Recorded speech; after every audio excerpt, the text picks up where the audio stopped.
isn't the right moment.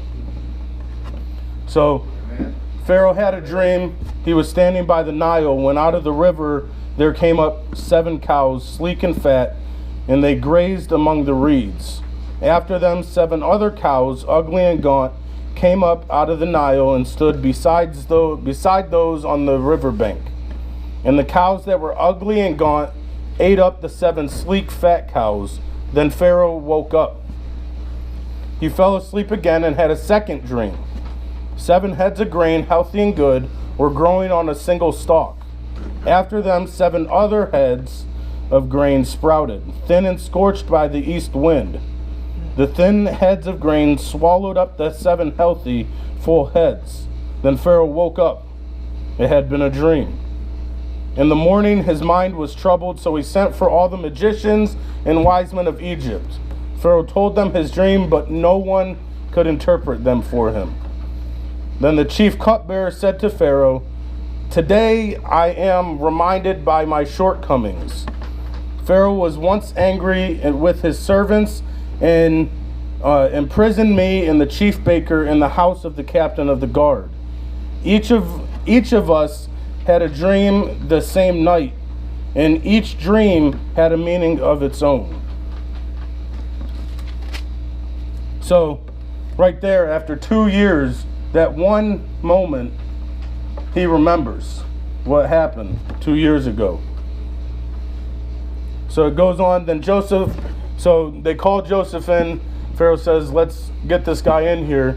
None of my magicians and none of my wise men can tell me what's going on." He said, "So we're going to get this Joseph."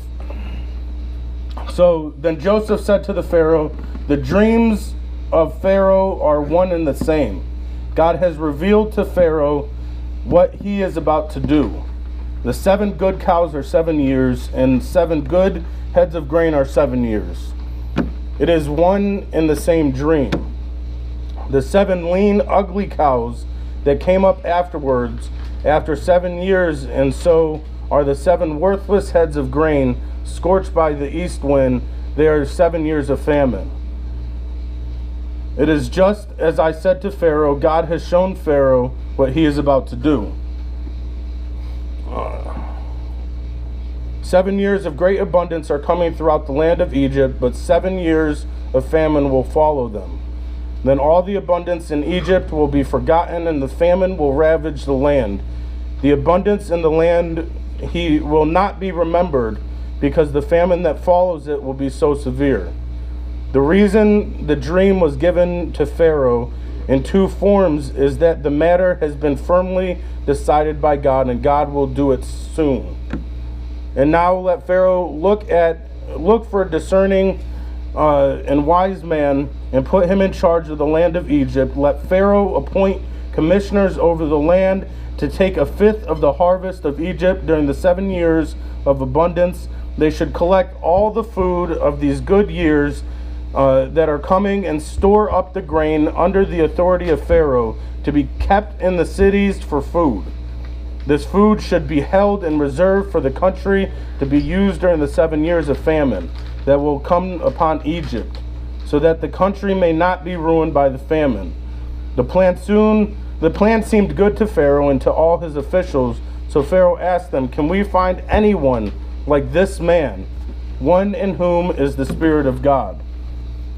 Then Pharaoh said to Joseph, "Since God has made all this known to you, there is no one so discerning and wise as you."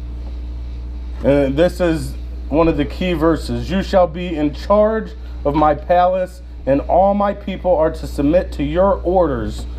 Only with respect to the throne will I be greater than you." So Joseph came from his brothers throwing him in the cistern to being sold to the Ishmaelite, to being sold to Potiphar, to being accused of trying to seduce his wife, to being thrown in jail and kept there for 2 years, only to be able to interpret Pharaoh's dream.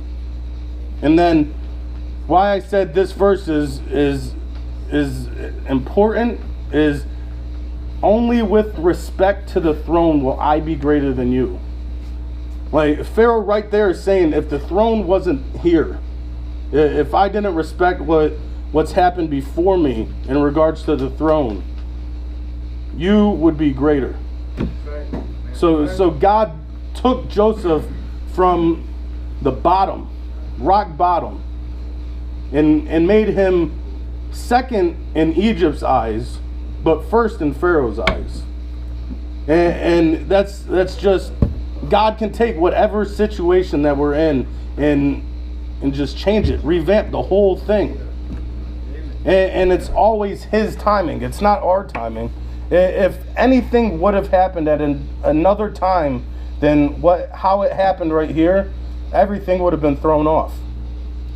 If the cupbearer would have got out and remembered Joseph as soon as he got out, who's to say he would have ever came in front of Pharaoh?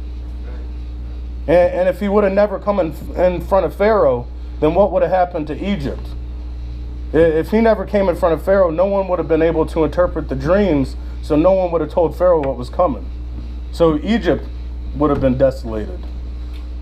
Like, God's timing is the most perfect timing. We may think he's off time, but he's right on time. So Pharaoh puts him in charge of everything, puts him second in charge only to him. And now we have Genesis 42, 1 through 25.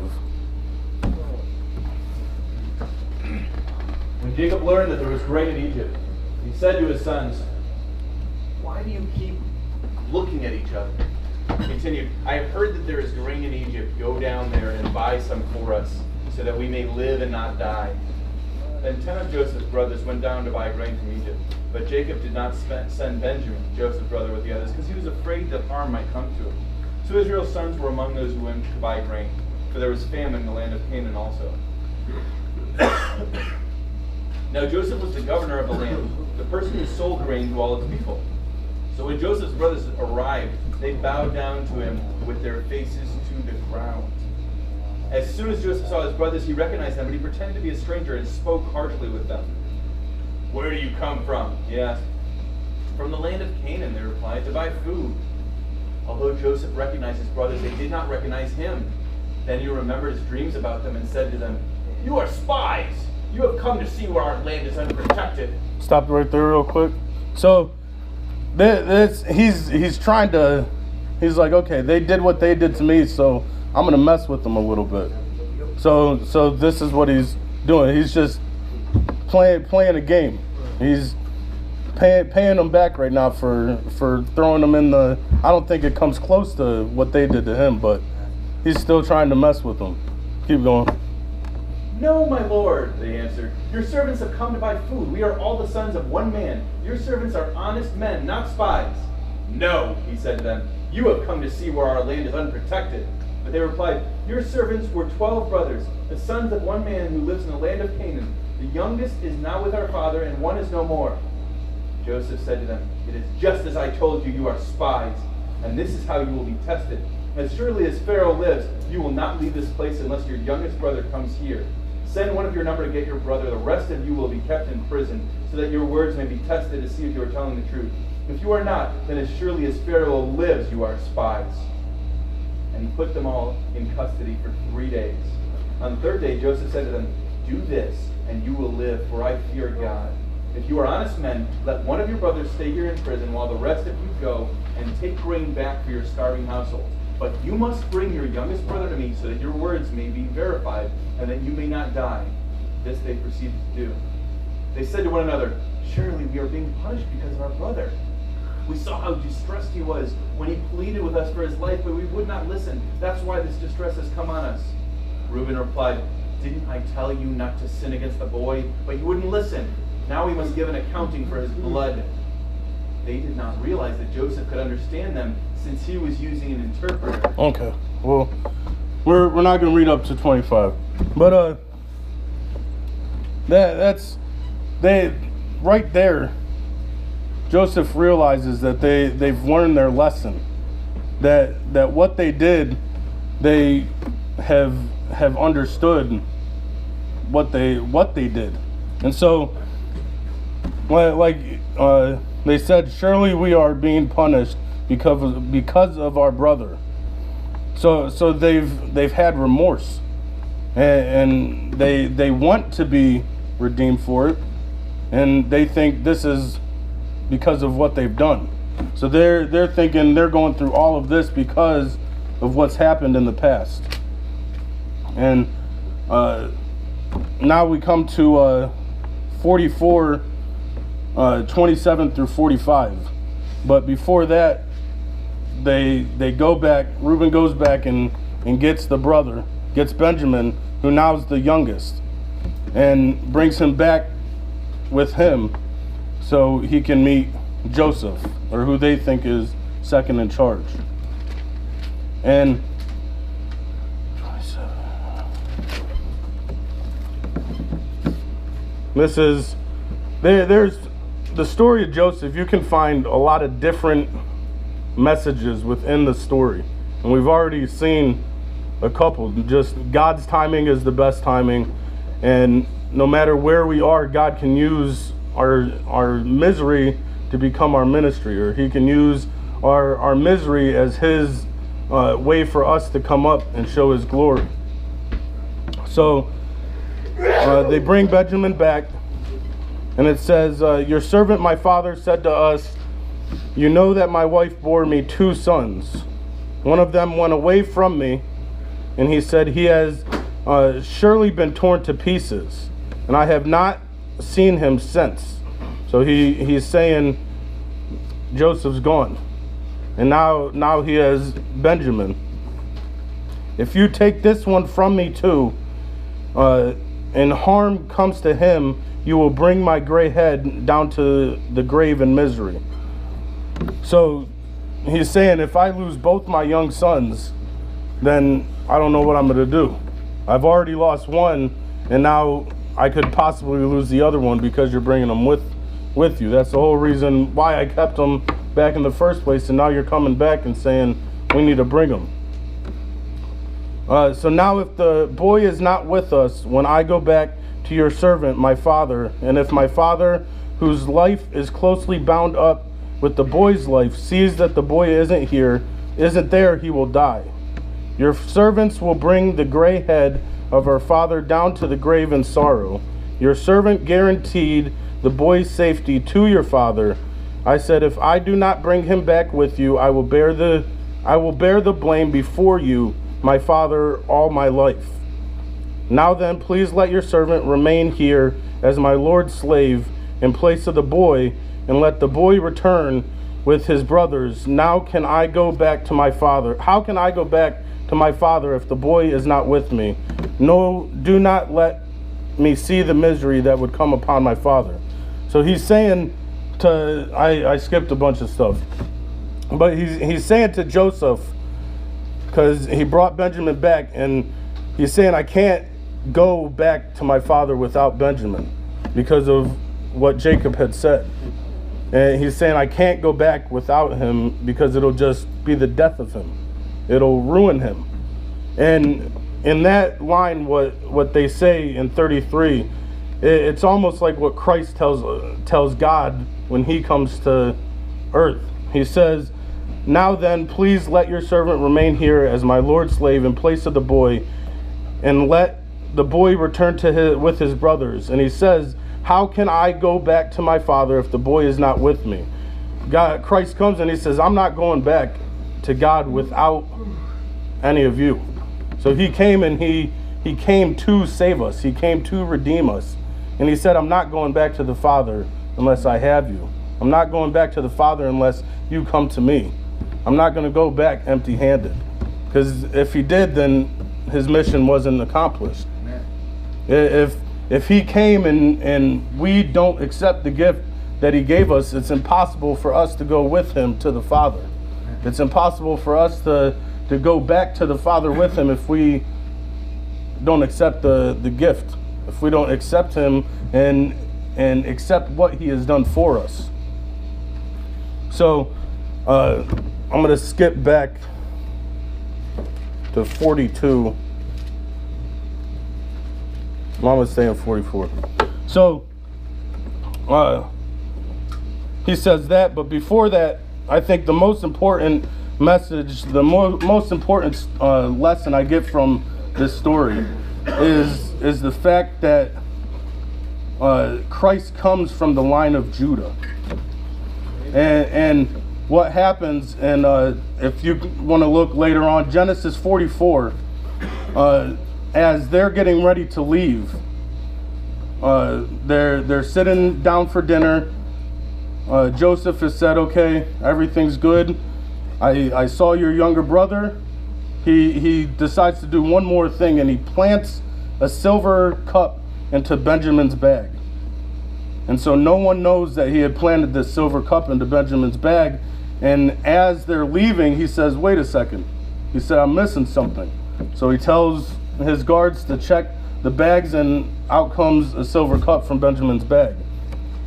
So he gets upset, and he says he has to stay here.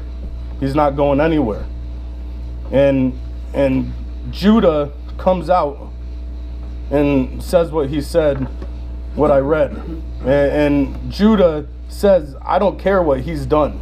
I don't care if he stole anything. I don't care if he's guilty. I'll take his punishment. He said, keep me here instead of him. Don't punish him for what he's done. And that's exactly what Christ has done for us. We're the ones who had the silver cup in our bag. And they don't know that Benjamin was innocent. All they knew was that Benjamin had gone and he had sticky fingers when they went in front of Joseph. But Judah said, I don't care. He said, I know he stole this, but punish me. Because he couldn't see his brother be punished. Which not only shows that he's learned, but it shows, like I said, what Christ has done for us. And how amazing that Christ came from that line. And we've sinned. We've come to a point in our lives where we need redemption. And we have this cup sitting in front of us, and there's either we can accept what Judah, we can accept what Christ has done for us, or we can take the punishment on ourselves. If we don't accept it, then we have to pay for it ourselves. And that's why he came, so that we don't have to pay for it ourselves. And then skipping to chapter 50, and then we'll finish up. It says, and his brothers then came and threw themselves down before him. We are your slaves, they said. So he came out, and after what Judah did, he came out and said, I'm Joseph. He said, you thought I was dead? Well, you thought you sold me. You did, but God put me into a position where everything worked out.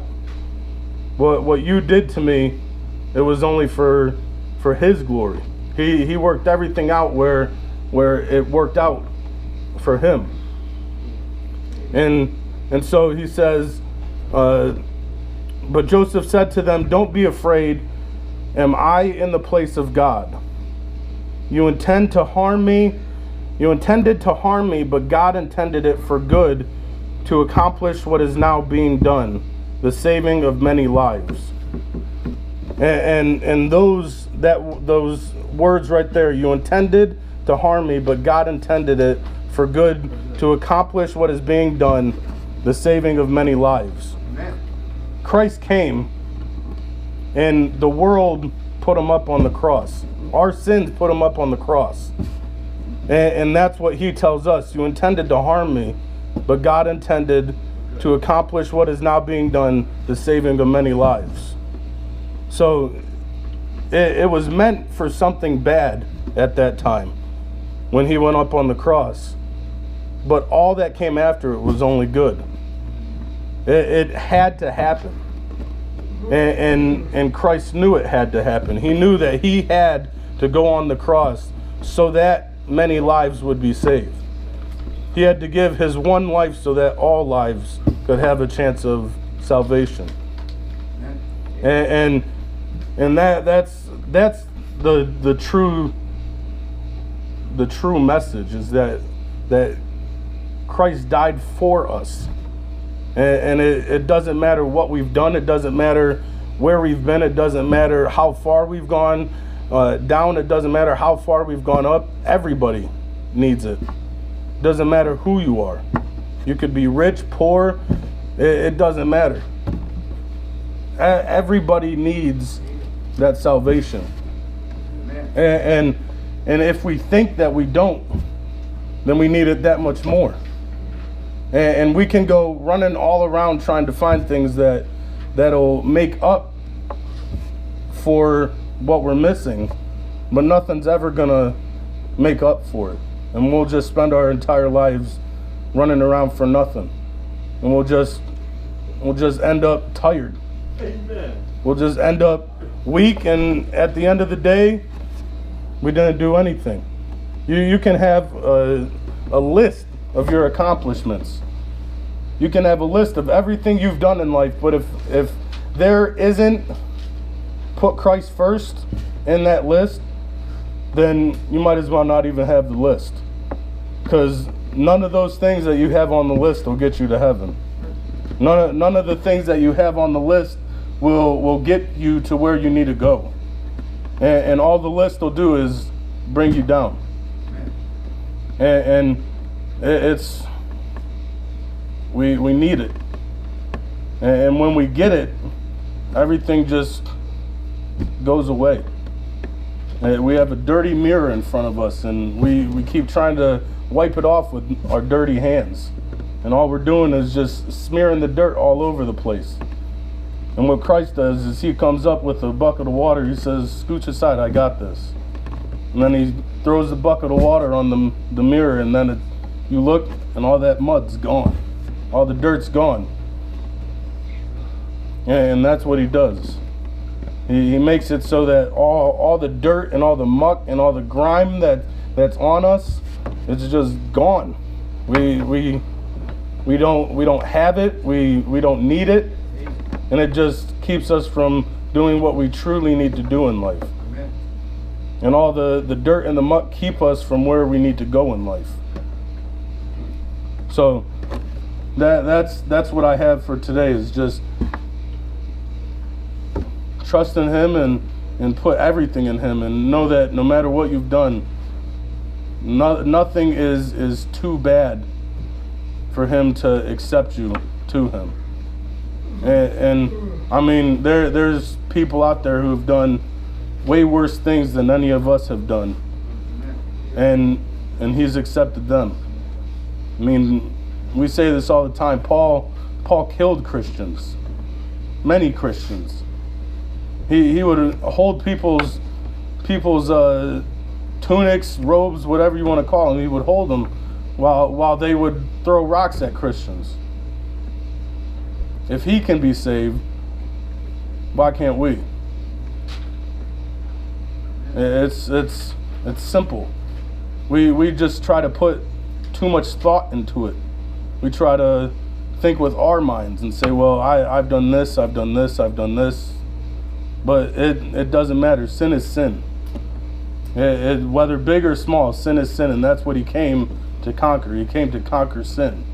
He didn't say, I came to conquer this, that, and not this. He came to conquer sin. So, if anybody wants prayer after, I'll be here. David will be here. We'll be more than willing to pray with you. But right now, you want to do another song? Shane will do another song, and then we can get on with the night.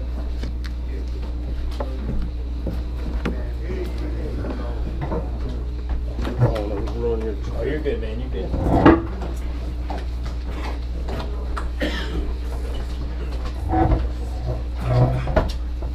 Sure, you guys, a lot of you guys know this one, I'll Fly Away. Yeah? Would have been a good song for Joseph to sing while in prison. Amen.